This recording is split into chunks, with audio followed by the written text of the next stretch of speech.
corners, acknowledging the suffering of the world. Those of us are proceeding more gingerly. In the Order of Interbeing, one of the trainings that Thich Nhat Hanh wrote said, "Do not turn away from suffering. Go to suffering. Touch it in many ways." Right?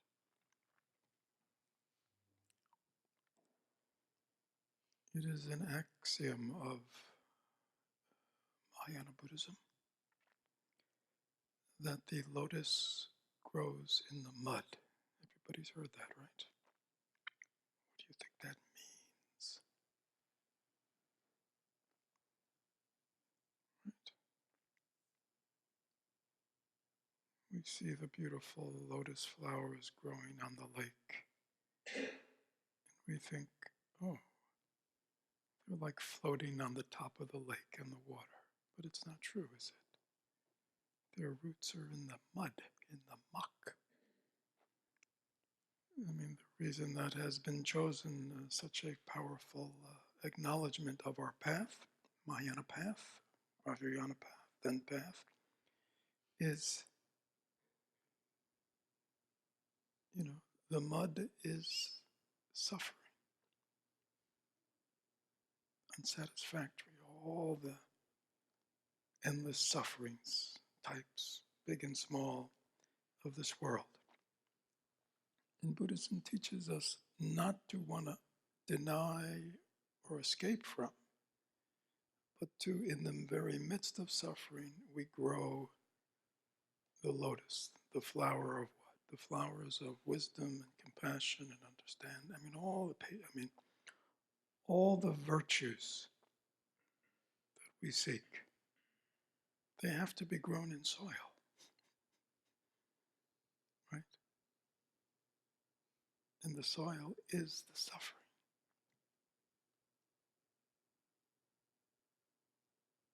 So it is the acknowledgement of suffering and the actual feeling of suffering, again, which I asked Angie to help us experience today. As you heard earlier, it is important that we weep for the world, not all the time, not on a daily basis, because we want to get on with being of help to the world. But to skim the surface of the depth of the world's suffering, of our own suffering in this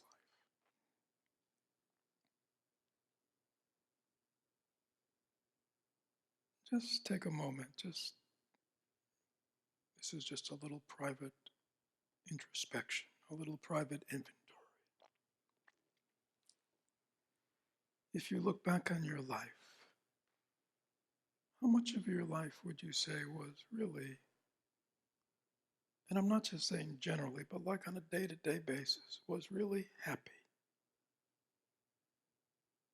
At home, at work, in relationships. How much of that time were you really happy? How much of that time were you unhappy?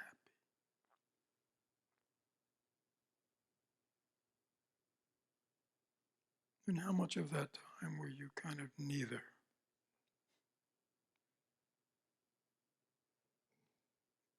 Which might actually qualify as unhappy.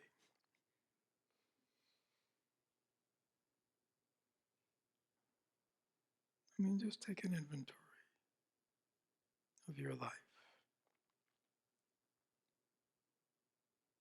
Even in childhood.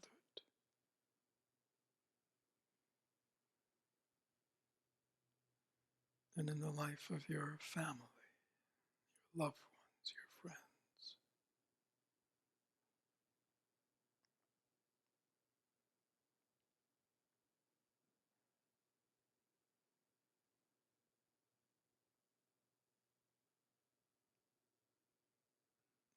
Not how we present ourselves to the world. Not when we say, oh yeah, how's everything? Oh, everything's great. Everything's fine. Right? But I'm saying inside, how were we really? Were we really happy all the time, for decades and decades, at ease, always a sense of well-being, peace? Is that the truth?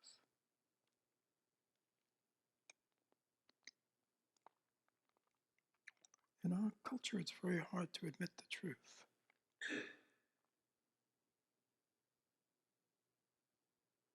We'll even put ourselves through endless kinds of pain and suffering rather than admitting the truth.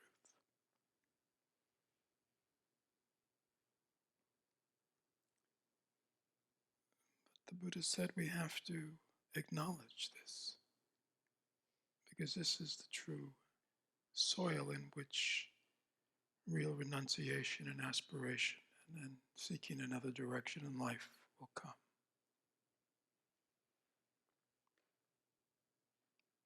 The lotus grows in the mud.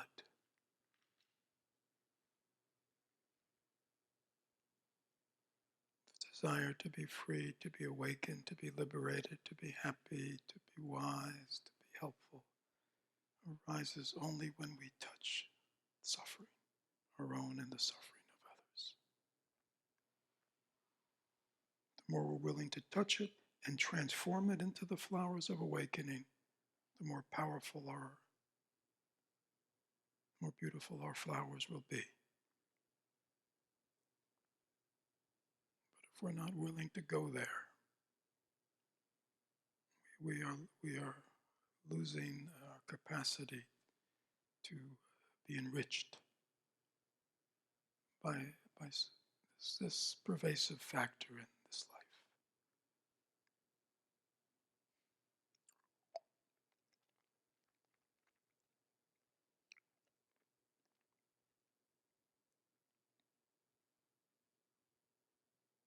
When we read the news every day, rather than getting angry or saying, I can't believe it, or all the ways we think about it, what if we just stop and go, oh, this poor world. Everything it does is suffering. It can't even take care of its planet.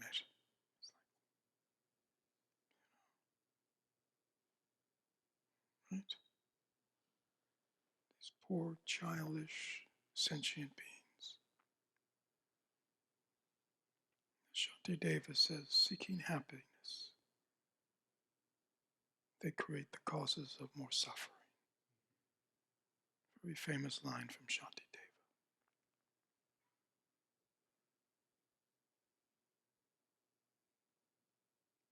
They so much want to be happy, and yet they endlessly give cause for more suffering.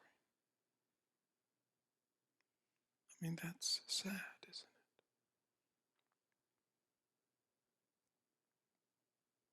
Many of us can look back on our life and those choices we've made, things we've done, not done, and we think, when I look back, I did them because I thought I'd be happy.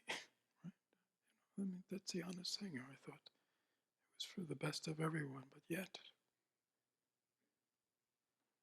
all I did is make it worse.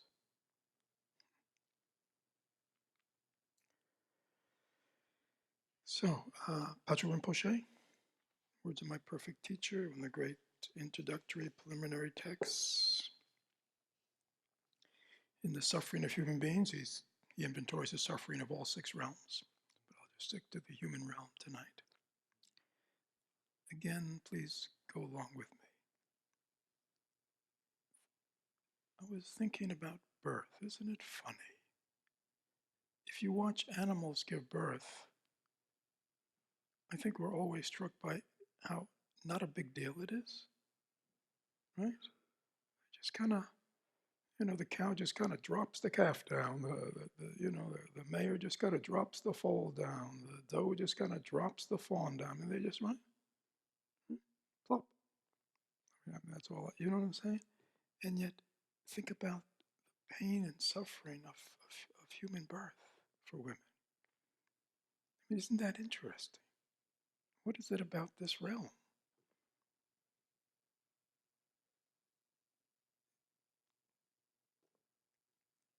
Okay? I mean, it's very interesting, isn't it?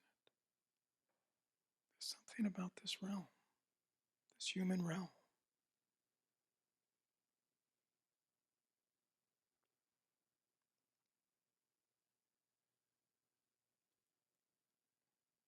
And other animals,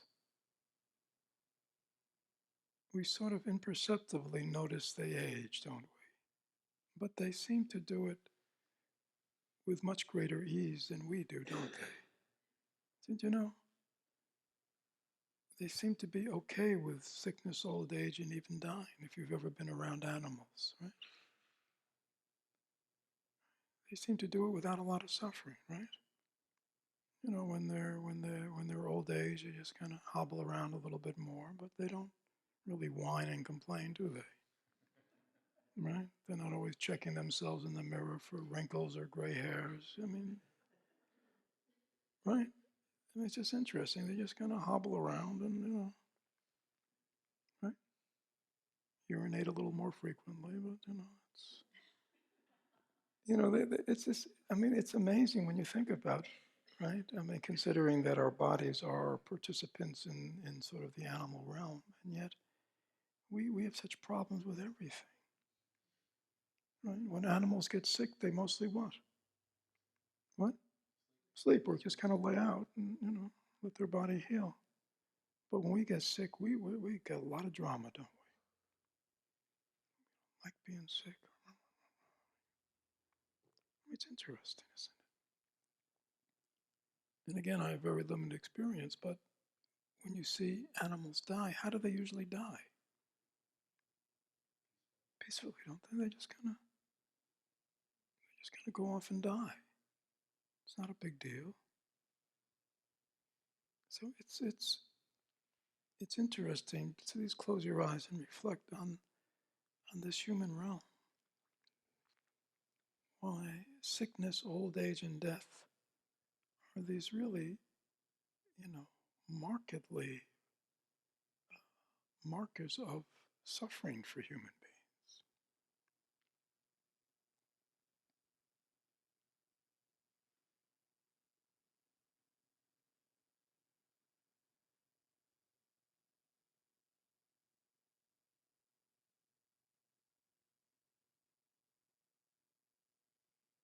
And for other human beings.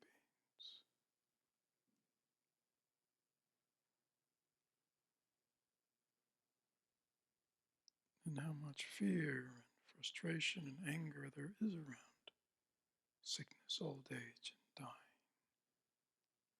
for human beings.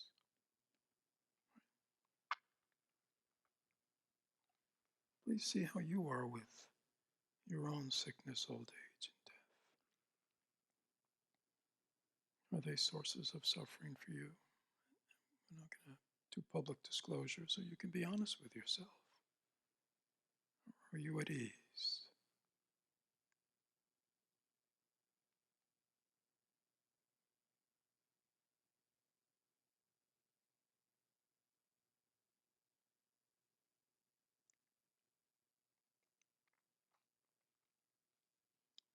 Birth, sickness, aging, death. Every human being experiences it, one degree or another. And of course,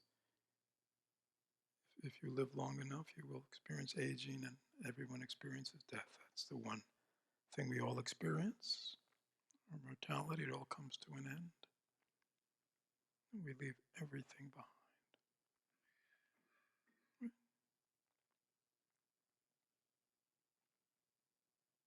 Please close your eyes. If you were to die tonight, would you be at peace? Could you just very easily slip out of you know, the mortal coil? Can you leave behind your things, your identities?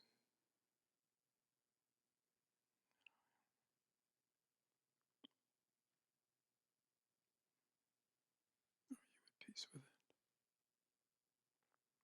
Do you feel a lot of suffering around the thought of dying, of no longer existing as a you?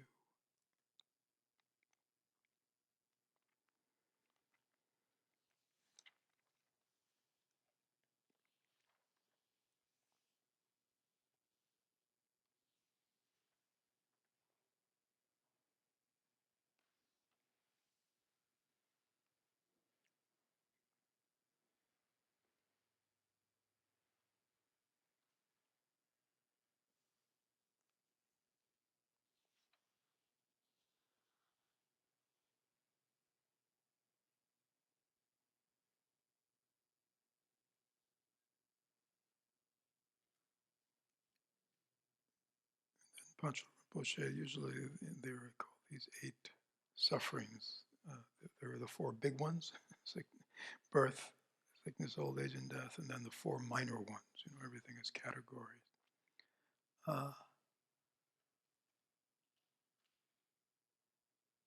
The first one is the suffering that comes from the fear of losing loved ones.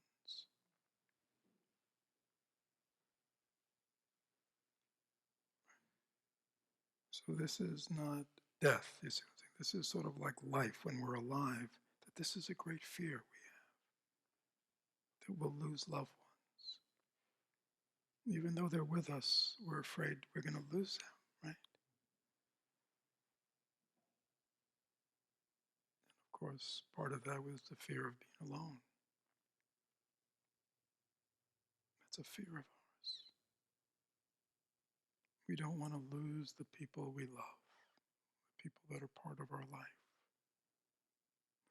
We're afraid of being alone without them.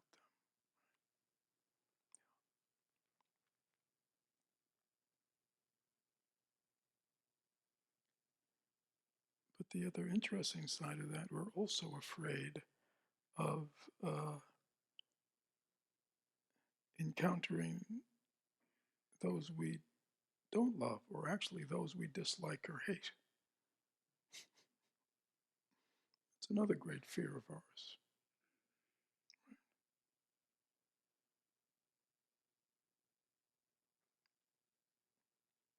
We don't want to lose the ones we want, but we don't want to encounter the ones we don't want to encounter. Isn't that true?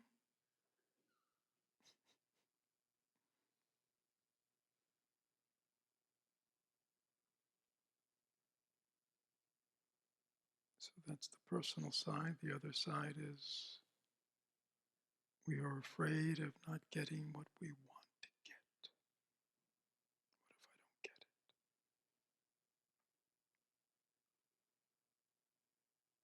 And we're afraid of, we suffer from our fear of getting what we don't want. Right?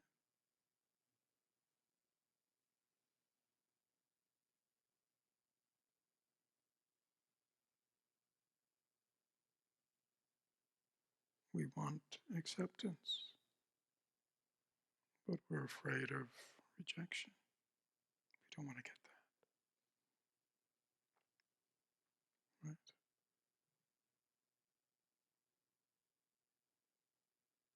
If we succeed, we're afraid of losing it. And we're afraid of meeting failure. Yes, can you see it's all?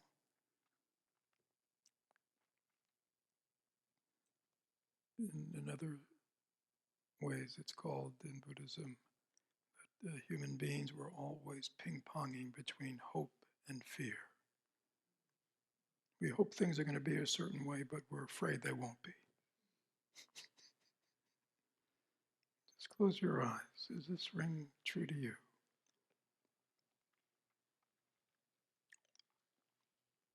Do you ever suffer from fear of losing loved ones, people that are close to you?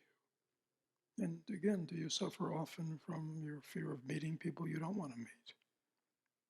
People you're afraid of or you don't like, don't want to run into them.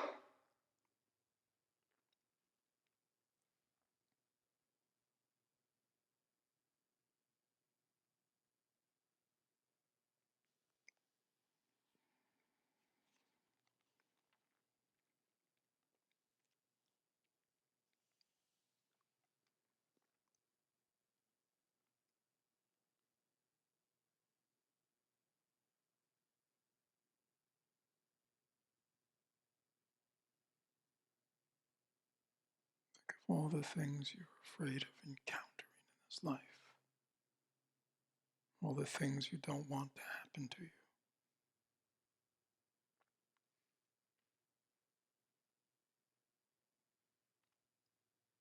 And all the hopes you have that it won't happen. Hope and fear.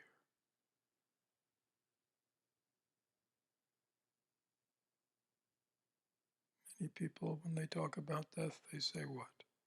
I hope it's a pain-free death. People say. But what are they afraid of?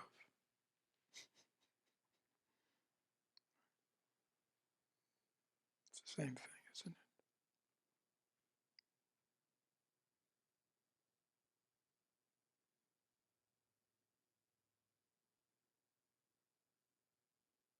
I hope it'll turn out the way I want, but I'm afraid it won't.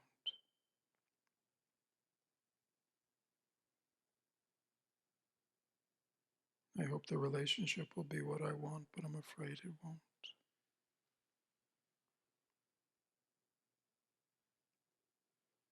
Watch your mind. Does your mind do that a lot? Even on the smallest things, like you're going to go, you just, as you go into your experience, work experience, how much often is it between hope and fear? You hope it goes a certain way, you're afraid it's not going to go that way.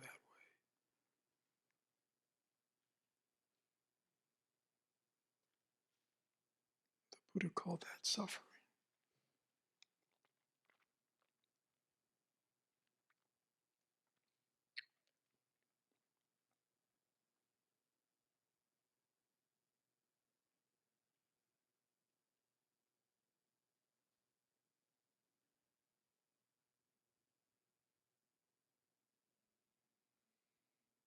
I hope I stay healthy, but I'm afraid of getting sick, getting disease.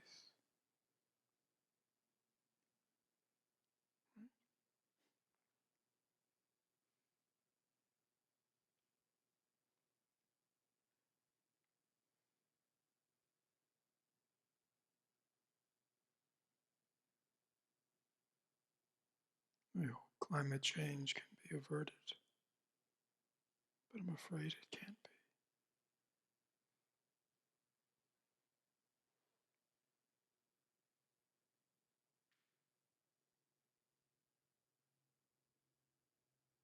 I hope the big one doesn't hit Florida, but I'm afraid it might.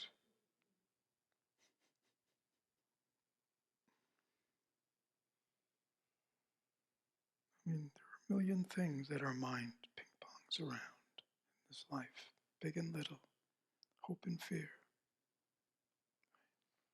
gain and loss, wanting this but afraid it won't occur, and I'll get what I don't want. Big fear.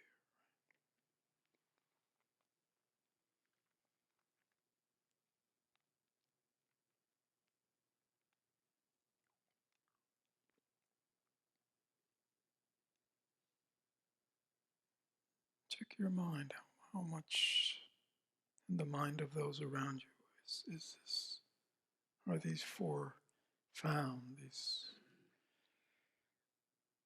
these minor sufferings, losing what I have, not getting what I want, losing what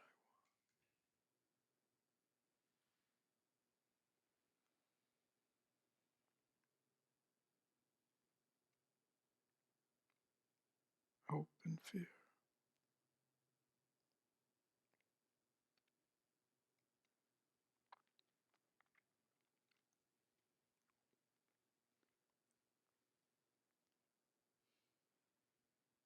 Just pervasive to the human condition, human beings. It's what's going on in our minds a lot.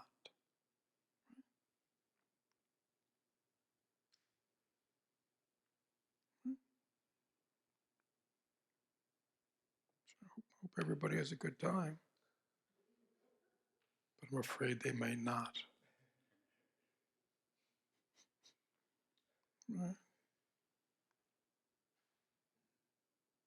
vegetarians going, I hope they like the food, but I'm afraid they may not. I mean, it's strange, isn't it? The Buddha called this suffering, this kind of ping pong back and forth, unsteady, not at ease, attaching, averting.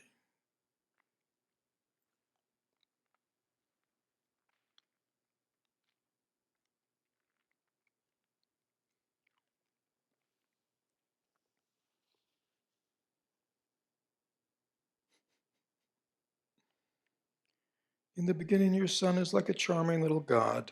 You love him so much you cannot bear it. In the middle, he ferociously demands his due. You give him everything, but he's never satisfied. He brings home someone else's daughter, pushing his kindly parents out. When his father calls him, he doesn't deign to answer. When his mother calls, he doesn't even hear. In the end, he's like a distant neighbor. You destroy yourself nourishing a swindler like that. How frustrating it is to beget your own enemies. This is Milarepa, like 1,000 years ago. In the beginning, a daughter is like a smiling little goddess, imperiously monopolizing all your best possessions. In the middle, she endlessly asks her due. She openly demands things from her father and steals them from her mother on the sly.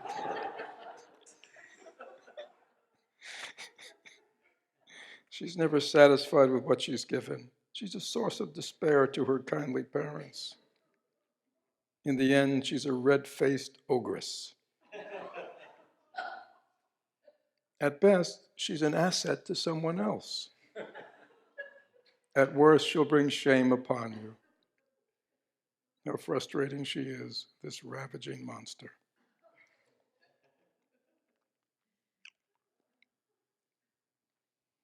In the beginning, friends meet you joyfully. They smile. And the whole valley rings with, "Come in, sit down."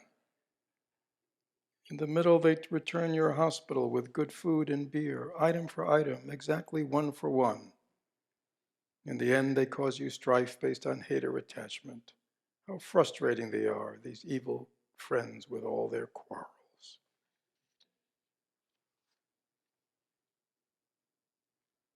This is the great Longchenpa. You would like to stay with family and loved ones forever, but you are certain to leave them. You would like to keep your beautiful home forever, but you are certain to leave it behind. You would like to enjoy happiness, wealth, and comfort forever, but you're certain to lose them. You would like to keep this excellent life with its freedoms and advantages forever, but you are certain to die. You would like to study Dharma with your wonderful teacher forever, but you are certain to part. You would like to be with your good spiritual friends forever, but you are certain to separate.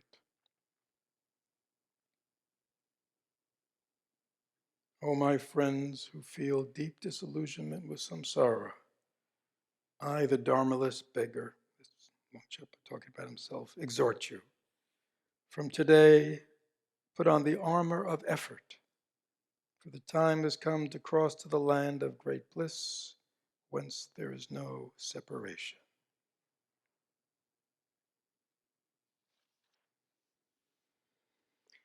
Yeah, so this is, we could go on and on and on with these.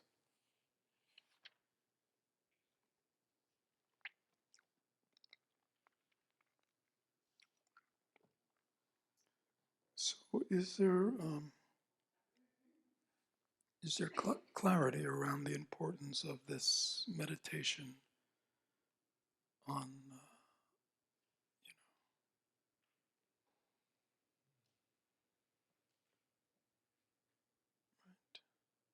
the suffering, the unsatisfactoriness of all contaminated things?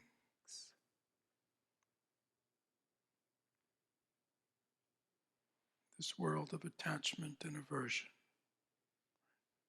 Again, it's not the things of the world, it's the way we relate to it. Just like we said, animals seem to have no problem at all relating to birth and sickness, old age, and death, do they? But it seems to be a great source of suffering, right, to human beings. Animals seem to do much better with gain and loss, don't they? Right? And I do a lot of observation of the squirrels in my yards. Some days there's a lot of nuts to be gathered. Some days, there's not much at all, but I don't see them going into deep depressions, when it's a bad day. They don't go home and kick the kids or something. At least I don't know what they do, but, it seems like somehow they just, end of the day, no matter what it's been, they just climb back up the tree, right? Get into their nest, right? Isn't that true? And yet, the way human beings, the way we relate to life, the ups and downs, the backs and forth, the comings and goings, because of our delusion, because of our belief in solidity of things, we attach and avert.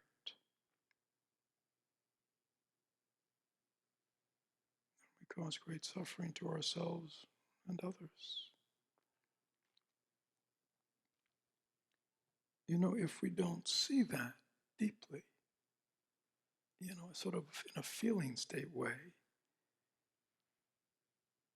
it's like there's not gonna be a lot of energy. If we just see it intellectually, which many of us do, it's not a strong motivator. Do you know what I'm saying?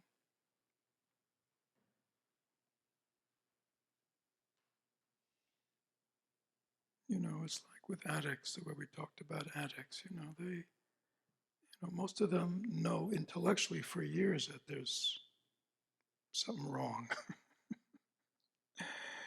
But it's only when they really touch that place of suffering within themselves, or really acknowledge deeply the suffering they're causing the others, right, that they're really motivated to make a significant change. Isn't that true?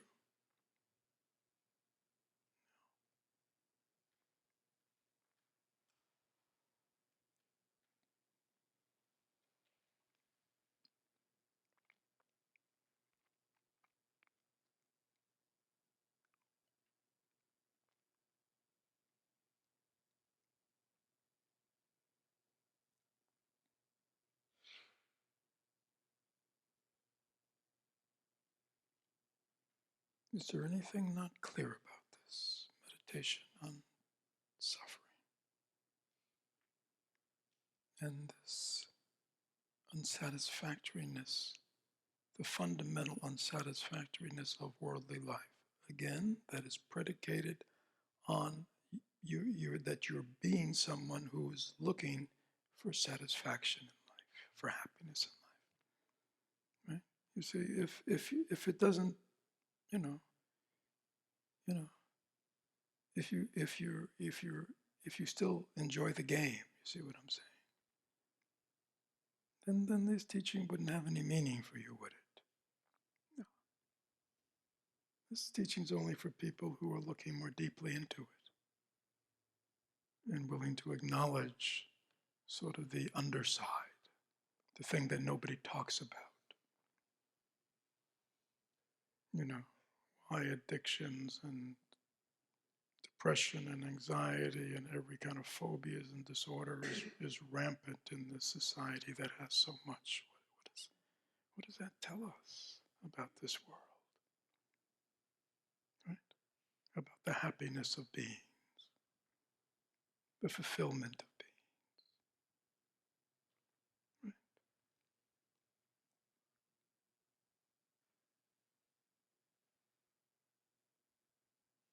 We have to look under the surface.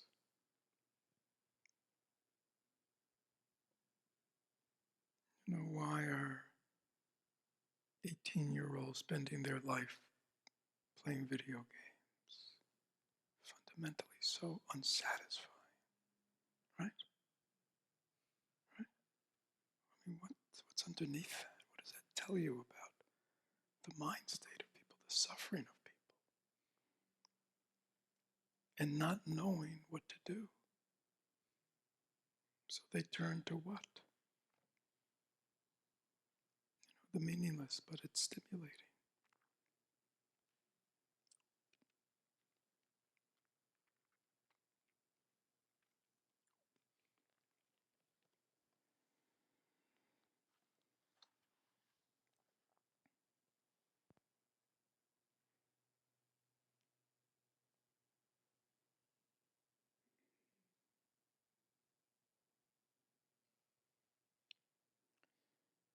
Shantideva.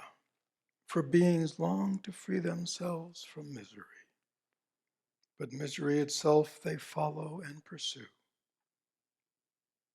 They long for joy, but in their ignorance destroy it, as they would their foe. Is this true? I mean, close your eyes a second, just listen. Is this true? Is this true for us, for people we know? They want to be free from misery. They want to be free from suffering. They want to be free from unhappiness. But yet they follow it and pursue it, all the things that create that. They long for joy, but in their ignorance, they destroy their joy, as they would their foe.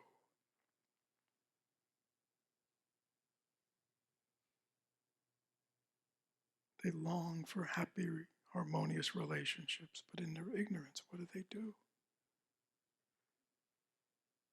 Right? They do everything but that which supports that.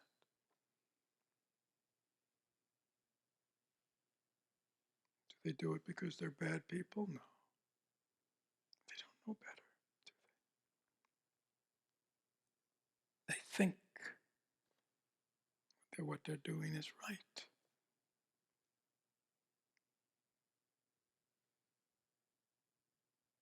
We think what we're doing in the Middle East is right, don't we? See, when it's like big, we see it.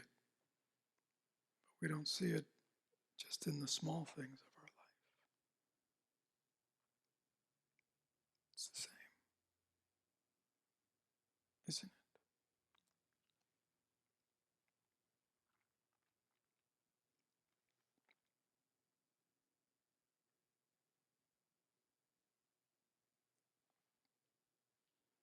Shantideva says, all the joy in the world comes from wishing happiness for others.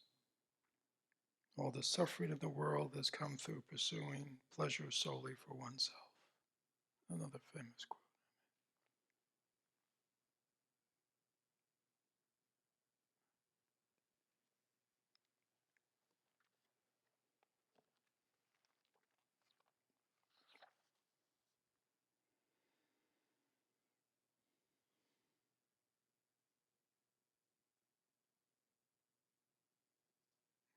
A little variation. We who, like senseless children, shrink from suffering, but love its causes.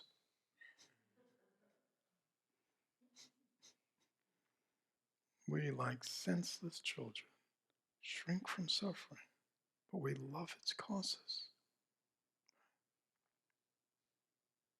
How many people say, yeah, I know it's a bad habit, but I know I really shouldn't be doing this, but, right?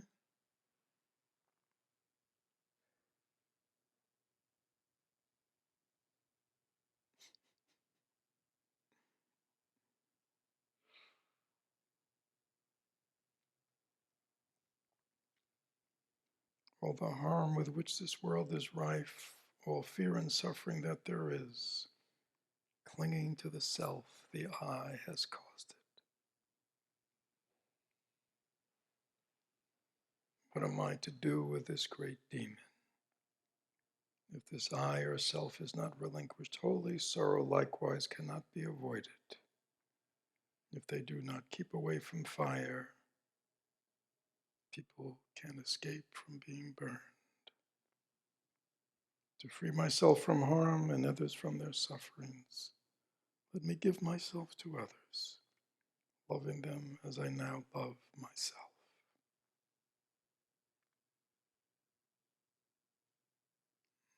There is another way.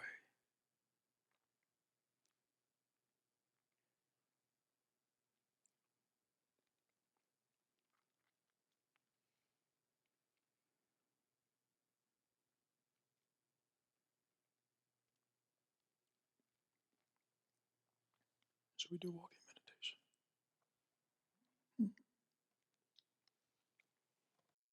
But earlier in this meditation, reflection, contemplation on this unsatisfactoriness of the samsaric world,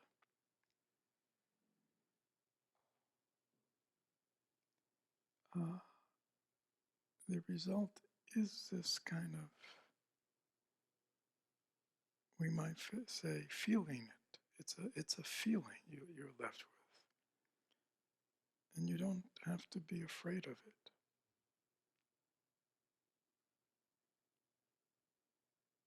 To touch, the fundamentally, the sadness of the human condition. Right? The sadness that human beings, like we said, want to be happy and yet just endlessly create more problems, suffering for themselves and others. And so sitting with that is okay. It won't destroy you, it won't depress you. It's just a feeling.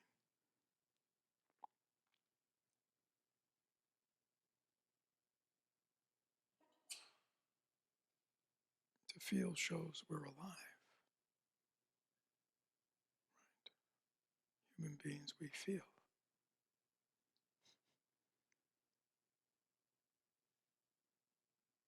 But a lot of times our feelings come from afflictions like anger and fear, despair. But this is just touching the sadness. It's important that we touch that. Because out of that comes what's called bodhicitta, the desire to be free of suffering and desire to help all beings free themselves from their suffering. You see it? So it doesn't come from the head, it comes from the heart.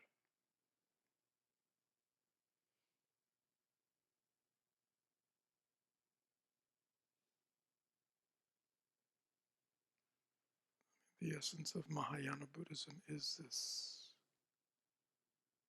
wanting to liberate all beings from their suffering, from their delusions, right?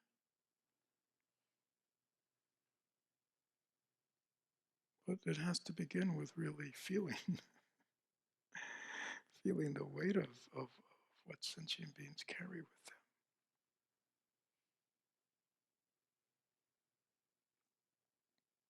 It's not overwhelming. It's not, it's good.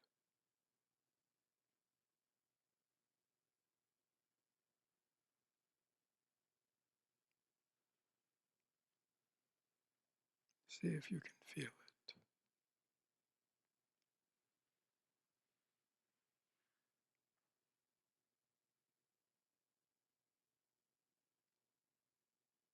Sometimes it's just feeling the sadness of another, the disappointment of another.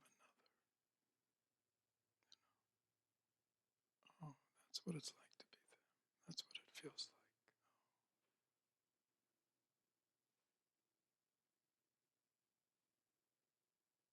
See, when we watch the news, we don't get the feeling, do we? It's all one-dimensional. We see the pictures of all those refugees, bombed out this, but we don't. What does it feel like to be there? You see, it's all up here. It's all kind of visual and one-dimensional.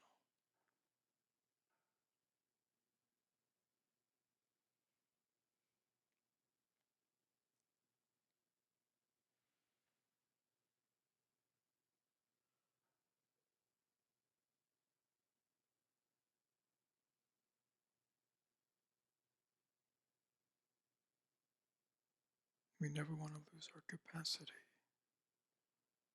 to feel the suffering of another. And it doesn't mean to be overwhelmed, doesn't mean to, not like that at all. It's just it touches your heart.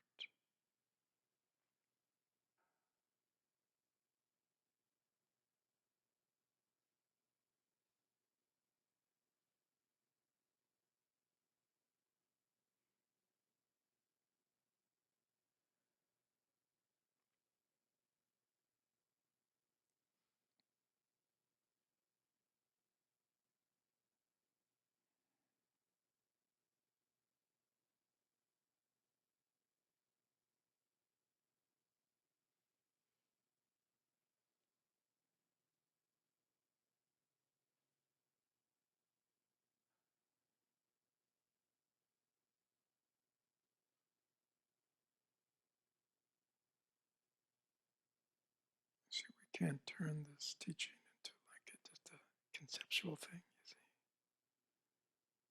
because then it could possibly lead to indifference. Oh, I get it. Everybody suffers. I get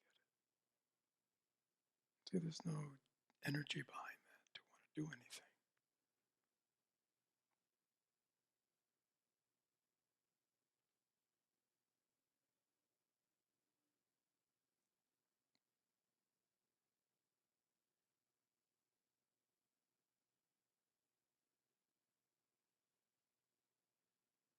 Again, in the mud of suffering, we grow lotuses.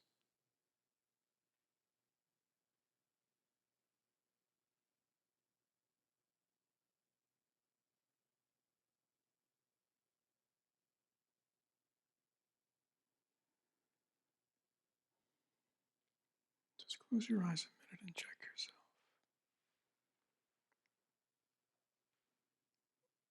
Do you allow yourself to touch suffering, the suffering of others close to you, suffering of neighbors, suffering of family members, suffering of the world when you watch the news and you see all those people suffering?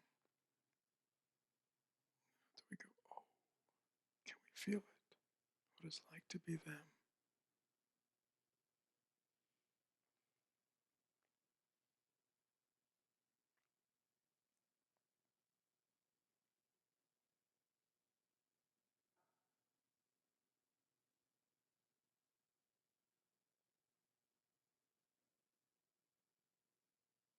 Do we look at them and say, they're just like me, they're human beings just like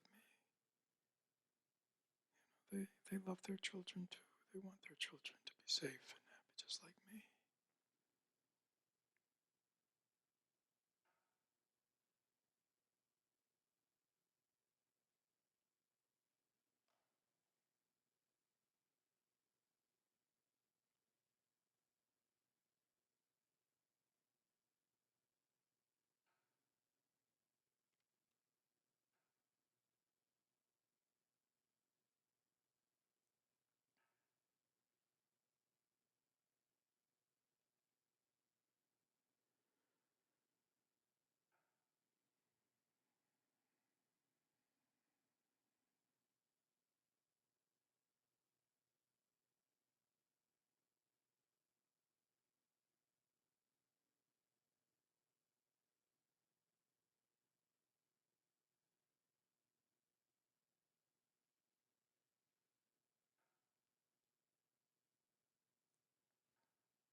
Meditations on impermanence,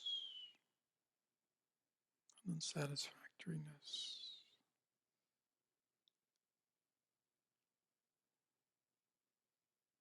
They shake us up and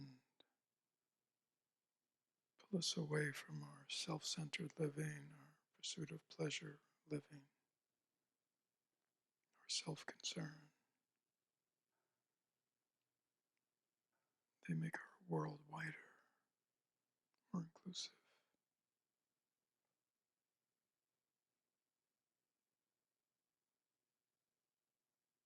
Without these meditations and reflections, it's very easy just to get lost in our own tiny world, isn't it?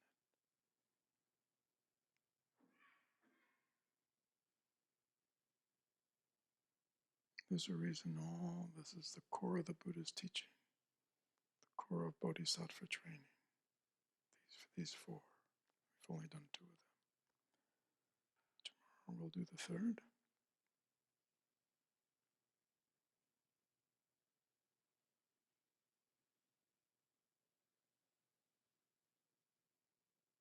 So, tomorrow our Sangha, for people who've met out of town, our Sangha is going to be joining us. Right? You told them. So this is an experiment, another one of these experiments you're on with us.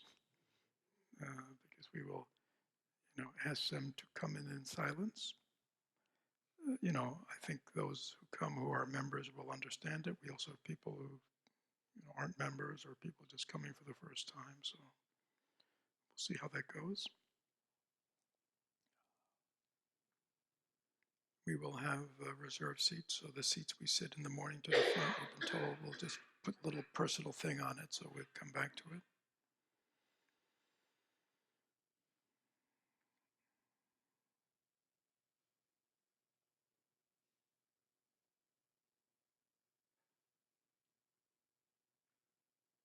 Tomorrow we'll be doing the third seal, the seal of no self.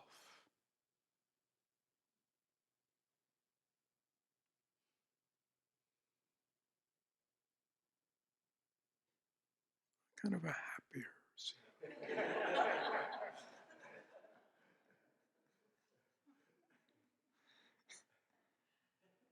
And then on Monday we'll have the final seal, which is nirvana, which will really make you happy.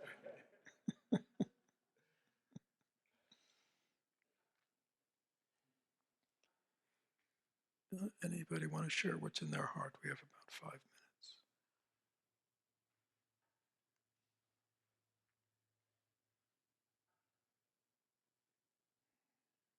Yes.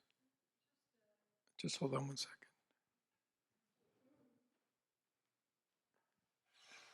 Just that we're so incredibly privileged and fortunate to have such relatively easy lives. We are we don't lack for anything. We have we're food secure. We have shelter. We have everything we need. Everything we can't even imagine. And we're just a small minority of the population in the world, and there's so many people who don't have enough to eat, who don't know if they're going to be bombed in the middle of the night, and who it's just staggering to think about the enormity of the suffering that exists now on the planet. And I mean, I know it always has, but there are just so many more people now than there used to be. So anyway, it's huge.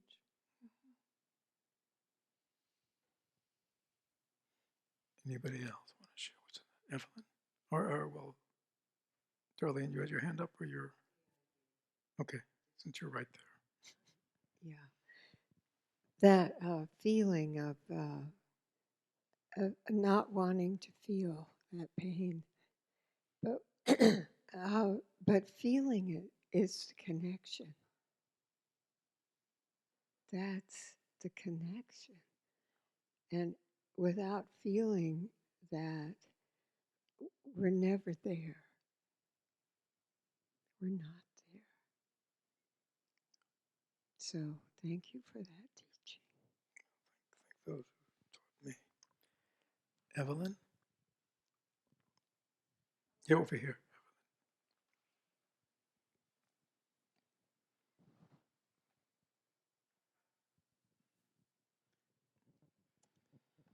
the opening of the heart, and like it hurts, but it doesn't hurt. You cry, but you're happy. It's just so. It's a very.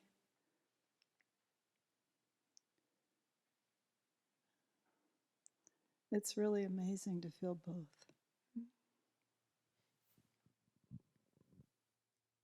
Anybody else? We have about 2-3 minutes. And now a word from Kat.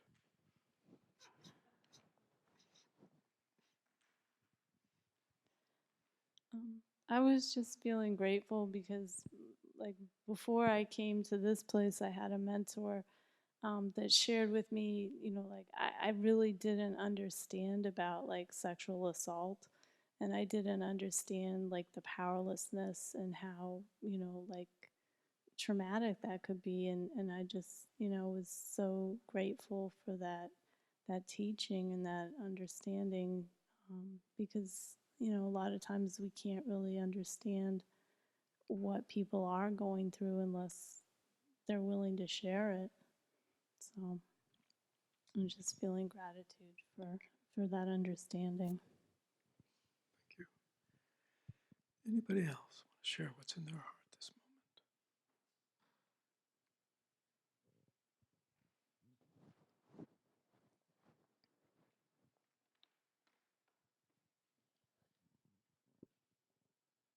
So I was just reflecting tonight how true it is that our own familiarity with suffering is what opens the heart. So when I look at pictures of children being separated from their parents, the compassion that I feel arises from my own experience of 10 months in a rehab hospital separated from my parents. And I know how horribly painful that was. An hour a week. And these kids don't even get an hour a week. And the same thing happens when I watch what we're doing in Syria right now. And I see it's the children. It's the children who get me, who evoke my compassion. How can we be doing this to families and forcing them to put a few belongings in the back of some pickup truck and go off they know not where, just because our country decided to pull out and destroy these people's home? So that's what happens when I watch the news. And on the other hand, tonight, sitting here, it's like there's a resistance to want to call that up. It's okay when it happens spontaneously. But to sit here in the meditation hall, it feels like, it feels like doing exactly what Shantideva points out is so incredibly stupid. Beings long for joy, yet in their ignorance pursue it. Long for joy, yet in their ignorance destroy it as they would a foe. So if I'm not suffering at the moment, why do I want to call it up tonight? Because you're not calling up your suffering, you're calling up suffering, the fundamental condition, because it is the ground that forces us to let go of our selfishness, Carol. When you extrapolate your own personal suffering to the suffering of the world, and if the same energy you put into ending your own suffering, you put that 1,000,000 times more into ending the suffering of the world. It's like that. That's how it happens. That's why it's done. It's not to create suffering. It's for the ending of suffering. So I'm glad you raised that point, because it's not about suffering.